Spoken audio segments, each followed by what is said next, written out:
28. 28. 28 piccolos. 30. 30 clarinets. 31. 31. 31 trumpets. 22. 22. 22 mellophones. 11 baritones. 23. 23. 23 alto saxes. 12. 12 tenor saxes. 27. 27 drummers. 2 majorettes. 11 trombones. 4 4 drum majors. 13. 13 tubas. 16. 16. 16 color guard. This This. is the pride of the ACC.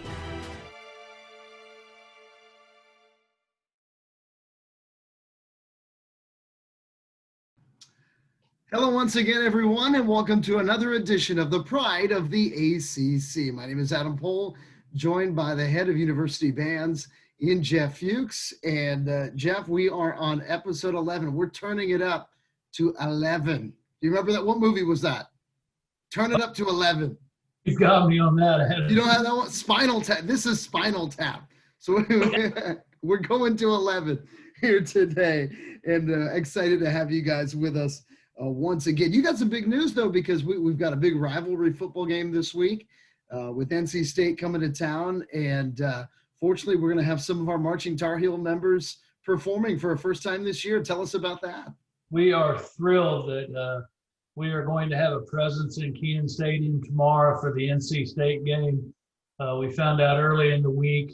We've been working all season on how to get us back in there and get us in there safely. And early in the week, we got word that we were going to put drumline and some cheerleaders and dancers in the stadium, and we worked through it and got permission from the academic side of the university to put all of our drummers who wanted to be in. So we've got about 18 of the 28 drummers who are comfortable and able and willing to do it. We'll supplement that with our 14 senior cheerleaders and 4 senior dancers. So we'll have a core of people in there to organize the students and the fans' efforts in cheering this week. And, it's a first step. You've got to take things slow and build. And we had fans at the last game, and we saw how that worked. And now we can see how to incorporate the drumline and cheerleaders to organize those efforts. And we hope to keep evolving how that works. And we also got all of our seniors who wanted to go to the game. We were able to get them tickets to be back in Kenan for this game. And so we are thrilled to be back in Kenan. Baby steps, but we've got a group there on Saturday to help support the Heels. You always say you got to take it day by day, and this year is quite an example of that, huh? Oh, yeah. It's almost like minute by minute. It's and that's what I think the one thing we've learned is that Bubba Cunningham, our athletic director, has been so great through all of this, and his answer to everything is, if you want an answer right now, I can give you an answer right now. But if you're willing to wait, you might like the answer more in 20 minutes or in 20 days. And so I think we've all learned to be a little bit patient, and which has been hard I know it's been awfully hard for me, because I'm one that likes to know what I'm doing and get on, but I have learned the value of waiting this summer and this fall. Well, one of the first segments of our show today, we're going to be featuring John Enloe, who has a long storied career. I mean, many on your staff are really recent alums, young educators that are coming back to the program. And for John, he is somebody that has been a longtime educator here in the state of North Carolina. Yeah, John was one of the first band directors I met when I came to the state. He had taught at Fuquay-Varina High School for many years, and then moved to Middle Creek High School and then a middle school before he retired. And, John has had several of our students as student teachers, dating all back. I think the first one might have been Trish Hughes when she student taught them. Dave Smithwick was out there with him. We've had a couple others. We've had a lot of his students from Fuquay in the band, and Sam Williford came from over there, and just lots of kids that came to us from there. And he's been a good friend, and we were happy to bring him on board when we started our staff, and he does a wonderful job with the trumpets. Jeff, it really makes me think a lot about something we haven't really talked about yet, which is that this program has helped to be a conduit for music education throughout the entire state of North Carolina, and really even beyond. But there are so many teachers of music throughout the state that are alums of the Marching Tar Heels. Yes, that's really true. We've got, we're not teachers like some of our other universities in the state, like Greensboro or Appalachian or even East Carolina. But the ones we put out turn out being career teachers, and they're really good. We've got several, not only in our state, but we've got them in New York and Oregon. Of course, James, who we met earlier in the show, has moved out of the classroom, but is still involved in education. And yeah, we have quite a few teachers in the area. Every year we have our music educators conference in North Carolina, and we have dinner for all the alums. And, we bring about 60 kids back to that, and that's not all of them. That's just the current ones we have. And it's really great to see what they do. And then it's also great to have their students in our band. And that's always a great joy to have their kids come back and be in the band and keep that pipeline running of the Marching Tar Heels and getting them out of the state and bringing them back. Well, let's chat with somebody that has brought a lot of musicians to the program here in John Enloe.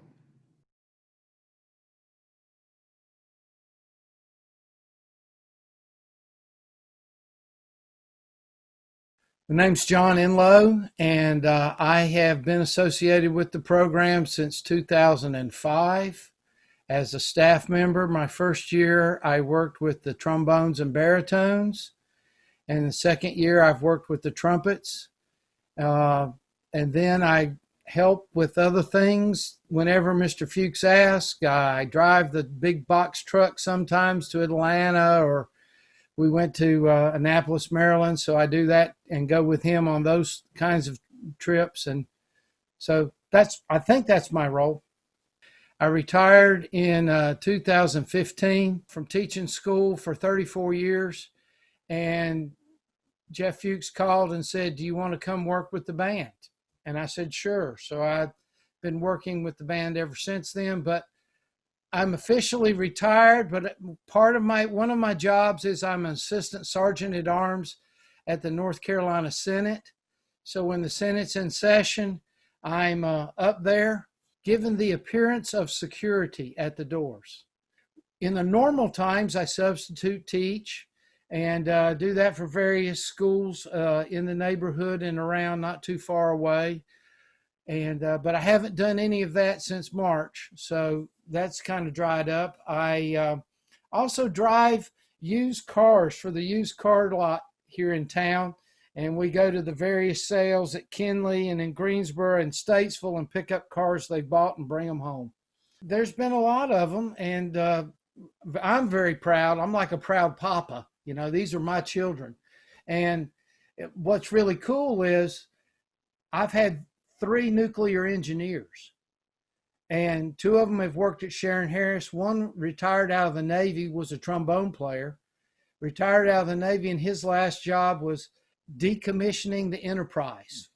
Even if they're doing other things, I'm very proud of them. It's amazing to run up on somebody friend of mine and I, also school teacher, were at IHOP the other day. We went to pay and said, no, somebody's already paid for you. You know, and that kind of thing is really, really neat. He says, yeah, I played baritone in the band, and he's a police officer now, sheriff. And, you know, that's kind of cool. For many years, we would come for all district band and for all state band and things like that were held on the Carolina campus. So I got to know Jeff and various band directors very, very well, hanging out with them and talking. And then to be asked was such an honor. And it's so cool to see, because we always ask the kids, where are you from? And, you know, then during camp or during the year, you know, one of the high school band shirts will come out, you know, and you can see that pride. Or if they march the drum corps, you can, you know, all of a sudden a shirt will just kind of slip in, and it's like, yeah, this is me. But that's really, really cool. And to be asked is such an honor, because it's such a joy to come over there and to teach people that are both smart, motivated, and just love what they're doing. And it's really cool when you get to go back and play with people, how much everybody they're smiling the whole time. They're just loving making music with their friends. The whole team building aspect, I know it happens in sports, having played a lot of sports myself, but this is a whole different level of sport where everybody's participating all at once. You and I have to work together to make this happen so that we can be successful. And sometimes that's really what it's about, is being able to express things through the arts, whether they're dancing or twirling or spinning, whether they're playing a drum, but expressing themselves. We had a drum circle this year. And if you can imagine all of the marching Tar Heels spread across Kenan Stadium playing drums together, all the way across, and it was together. That's what it's about. Well, great to meet one of our staff members in John Enloe. And now, Jeff, you know, we kind of talked about this in our last show. It's time to hold your feet to the fire. We got a few questions from some of our great viewers here, and we want to throw a few out to you. First of all, from Matt Lyon 2, when did you know that you wanted to be a band director? Oh goodness, that's about all I've ever wanted to do. You know, my dad taught for 20 years in the state of Missouri, and my mom was also a teacher. But so all I've ever really wanted to do was be around students and music and the band director. So there was a short time I wanted to go in the music business, but other than that, I've always wanted to be a band director. All right, Jeff, they're going to get a little bit harder. All right. Oh. Number 2, how do you see COVID evolving the culture of the Marching Tar Heels? This is from Marion Knotts, class of 19. Well, I think this whole experience is going to make us all more appreciative of opportunities and experiences. I think it's also going to make us more sensitive to how we spend time together and what we do. And, you know, I think coming out of it, I hope at least that there'll be a greater appreciation of the time we get to spend together, a greater value placed on the experiences we have, and also a greater kind of a commitment to the enjoyment of what we're getting to do. I think this whole COVID experience, I know for me, has made me stop and take a look at the things I took for granted of what I've gotten to do. And, you know, it's working with the kids and being around music and athletics. I think I will value those experiences a lot more. And I hope at least that's what we take out of this, just a greater appreciation for the opportunities we have. All right, that was a great question, Marion. Thank you so much. We got one more for this week from Shad Ritchie, class of 96. How is it that Fuchs doesn't age yet? I do. You're from back in the day. You're like the Dick Clark of the band scene here. Yeah, I'll tell you what, that's the kids have a great deal of that. You know, I joke all the time that the students have been 18 to 22 years old since I've been here teaching, and they never get older, and they keep us young. And I think that's a big part of it, is that you know, the age never changes, and the characters and the personalities change. But I appreciate that, Chad, and congratulations on your recent marriage too, Chad. I saw that. So yeah, I appreciate that. I feel a little older. I may not look it, but I feel it once in a while. All right, folks. Well, that was a great first week of that segment. We're going to feature 3 more questions next week. So make sure to send them in. You can send them in via our social media streams, Facebook, Instagram, Twitter, and the like. So please keep sending the questions. We got a great response this week, and we're looking forward to some other great ones for next week. We got to feature the baritones, though, Jeff. We got to showcase the baritones here this week. Tell us a little bit about this group of kids. Baritone section's a fun group. They've only got a couple seniors this year, so it's a younger section, and they're great personalities. You know, everybody thinks the tubas are the heaviest instrument in the band to carry, but I tell you what, the baritone players, I think, have the biggest challenge in terms of the placement of the weight, because that horn is heavy in front of them, and you know, it's all right here, you know, where the tubas are, the shoulder at least, but those baritones are out there and heavy, and they work hard and have fun doing it. And it's another one of those sections that has a unique personality, but they get along really well and they contribute a lot. And they're also kind of the switch hitters of the band. Sometimes they're playing trombone parts, sometimes they're doubling tuba parts. Mm-hmm. They serve a great role musically for us in kind of filling out whatever needs to be filled out. Yeah, before we jump into the segment, I'm telling you, you triggered something with me there, Jeff, because horn angle, people that aren't in the band don't realize that. That's a big thing. You need to get your horn up. So you got to show your bell to the crowd so people can hear you. That's not easy when you're a baritone. My freshman year, we used to march 8 to 5s to practice that. And we would have our horn angle up the whole time. And I'm carrying a light trumpet. And I used to do one of these things, you know, because my arms are killing me. And I looked over and here's all these baritone players and they're doing it with no problem. Yeah, it takes muscle memory to get that built up. And, you know, we harp on them, but they come through every year. They get those muscles built up. All right, let's take a look here at this year's baritone section.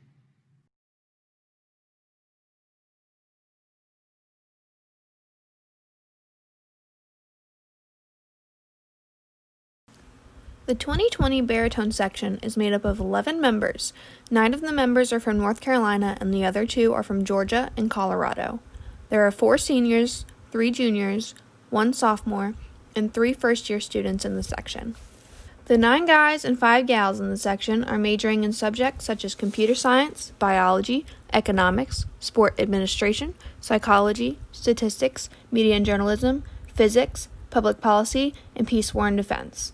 The section is diverse in their interests and activities outside of band and refer to themselves as the Brick Squad, which is a reference to the weight of the instrument they play.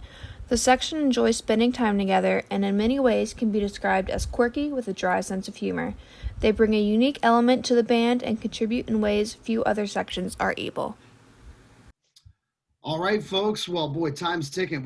It's hard to believe we're almost through October, and that means, I mean, we got a few of these projects we've been talking about, but we want to feature the big Alumni Weekend coming up. I mean, we're only a few weeks away here. Yeah, November 7th is our Alumni Reunion Weekend, and we're going to start at 10 o'clock that Saturday morning with a general group meeting with everybody, and then we'll break out into rooms by era, with a Major Y era, a Jim Heil era, and then Brian Doyle, Matt McClure, and then eventually with Horace Golden and Aaron Cooper, kind of our more recent era graduates. And we're starting to get confirmation for some special guests for some of those rooms.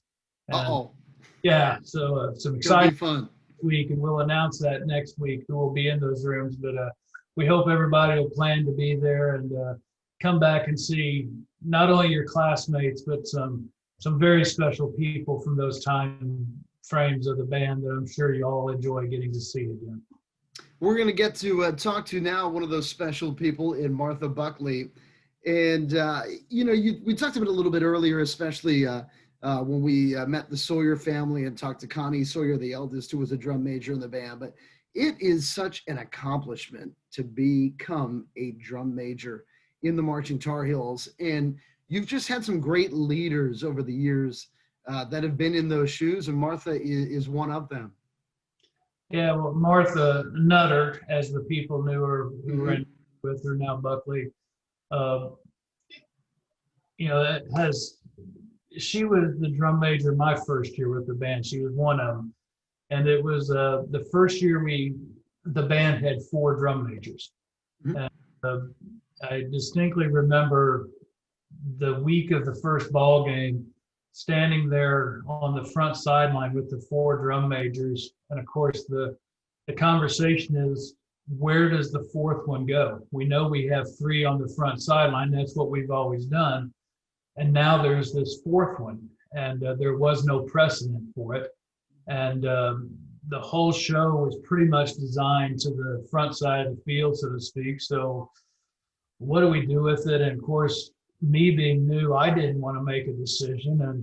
And that's kind of my leadership style, is let the crew make the decision. And Martha stepped up that night, and the humble leader that she was, she said, you know what? I'll go backfield for this one. And so she went to the backside of the field and conducted back there when people needed her. And it just set everything. It was okay then. And then they rotated through that backfield spot. But Martha took all the tension out of that situation. And by humbling herself to say, you know what, I'll go do that. And I think that's so important in leaders. And that's something we always look for in leaders, is who will humble themselves for the benefit of others. And Martha certainly had that characteristic, and I'm sure she still does. So here's a chat with former drum major Martha Buckley.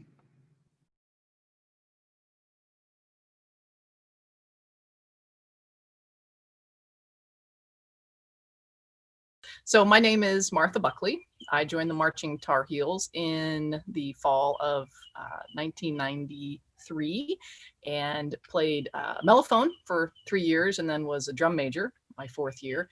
And then I graduated in spring of 1997. When I graduated from UNC, I began medical school at Ohio State. Met my husband there, actually, and he and I went then up to the University of Michigan, where we were there for 7 years. Came back to Ohio, which is our home state, and are both practicing physicians here in the Buckeye State. Reestablished my connection with Carolina in the fall of 2018 when I joined their MBA program. So just this past spring, I had the distinct honor and privilege of completing my MBA through Keenan Flagler, which was absolutely incredible. Culturally, that's such a supportive environment. So that was a wonderful place to really grow the foundation of leadership, where you learn that leadership is this. It's supporting, encouraging, helping guide, but the foundation of that, and that really is a model for how healthcare works, how healthcare delivery, high functioning systems, that leadership, that nurturing environment is really what brings out the best in all. And that was really extraordinary. A bonus feature, I suppose, to being drum major was I also got crowd surfed. Probably won't happen again and had never happened before, but that was one of the distinct honors, I guess, of being a drum major. The connection between the band and athletics was really incredible. And that began right at the outset. In fact, the first band party I went to as a freshman, somebody popped in the VCR tape of the national championship game as if it was unfolding live. with the exception that everybody knew when a whistle was going to blow, who was going to sub, who was going to shoot. And then, of course, the infamous timeout. And then certainly watching the women's basketball program win the national championship. And then, but even some of the smaller venues of, I don't know that I would have gone to a men's baseball game had I not been part of the band. So that was fun. And then, of course, really getting to be part of the Dean Smith legacy.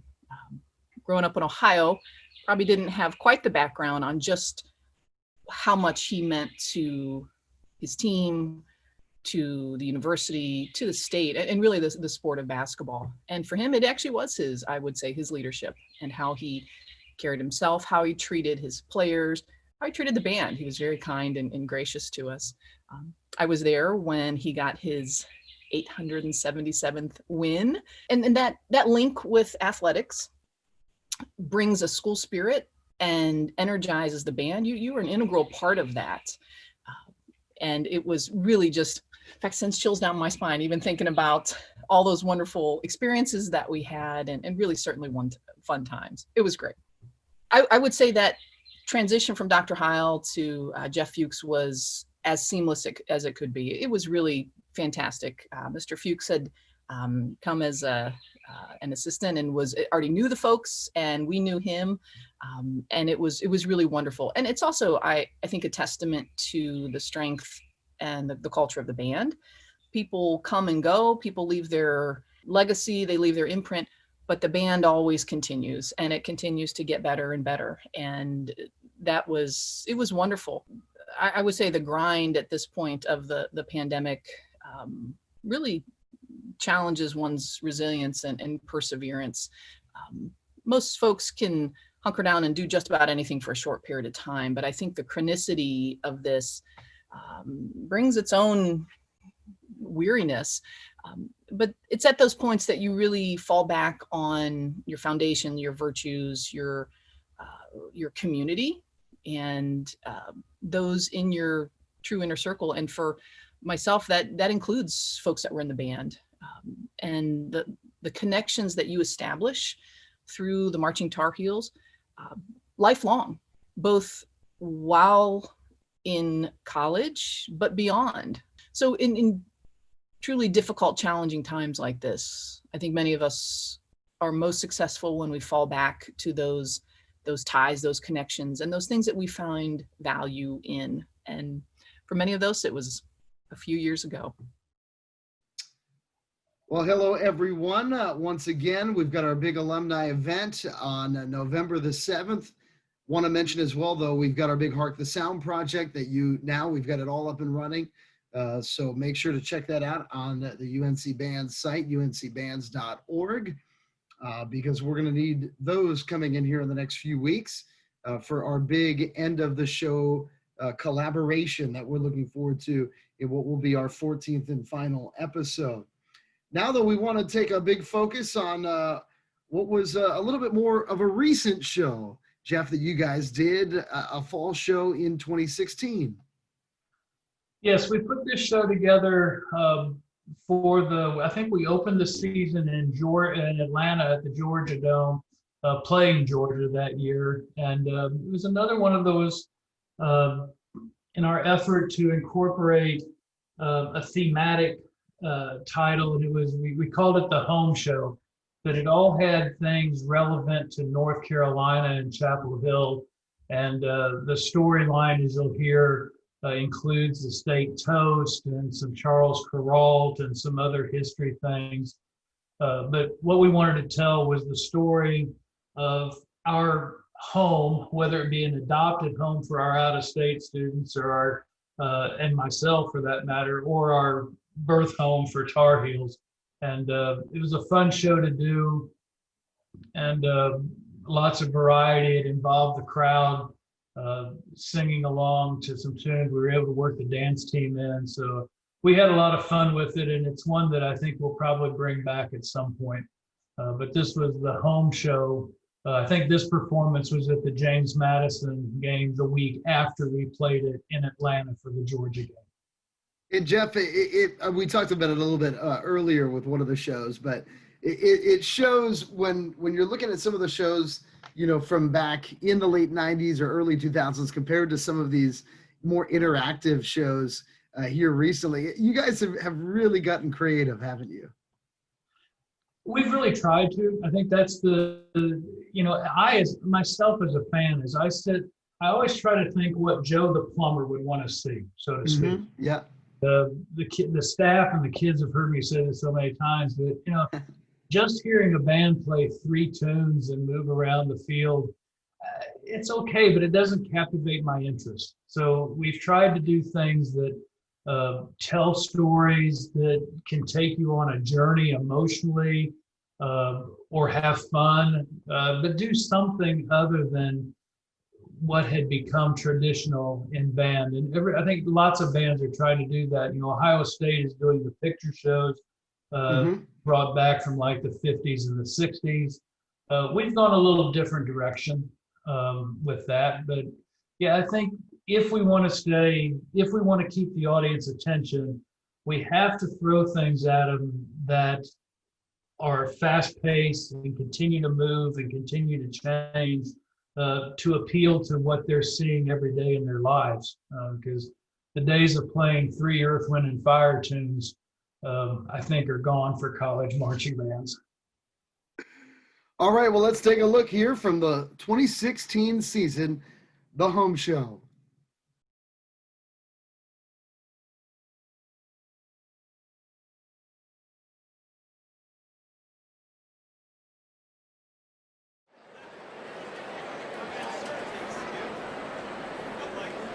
Under the direction of Jeffrey Fuchs and Horace Golden, and led on the field by drum majors Katie Elkin, Brian Holshauser, Colin Wells, and Audrey Wells. Please welcome the 2016 Marching Tar Heels.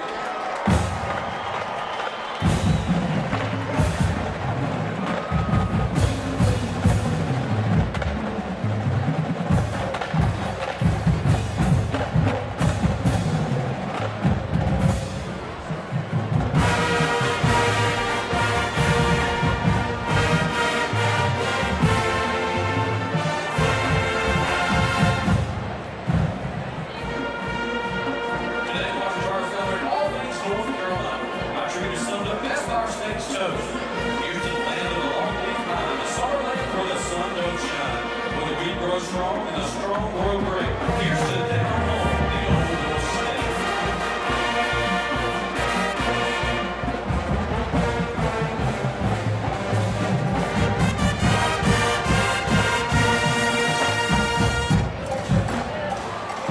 All right, Tar Heels, it's time to raise up with our very own hip-hop anthem written by Gringo named Petey Pablo.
full one set, but when the springtime comes, they'll think again of Chapel Hill, and they can come back home. While not specific to Chapel Hill, this Darius Rucker tune is all about coming home to North Carolina.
All right, folks, big rivalry game tomorrow. Hope you're excited as Carolina gets ready to take on State. I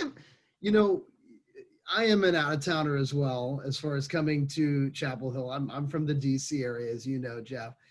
And, you go through the C-tops, you go through everything. Everything's about beating Duke. But I'm telling you, the longer you live in the Triangle area with so many NC State alums, I'm a huge sports fan. You listen to sports radio, and it's just a bunch of Carolina and NC State fans, that are battling all the time. And the longer you live down there, the more you just want to beat State. We get a chance to do it here tomorrow. That's right. Duke is definitely the rivalry for basketball, but yes, there's nothing lacking with the NC State football rivalry. And it's something that life is much sweeter when we beat them. So that I'm looking forward to the rest of the year, assuming we get a victory tomorrow.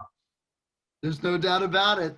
Folks, everybody, thank you so much for being with us again and being so interactive. Send in your questions for us for next week. We had a lot of fun with those today. We've got the Hark the Sound project. We also, of course, have the big alumni reunion virtually here coming up in just a few weeks. So that's going to do it for us here today.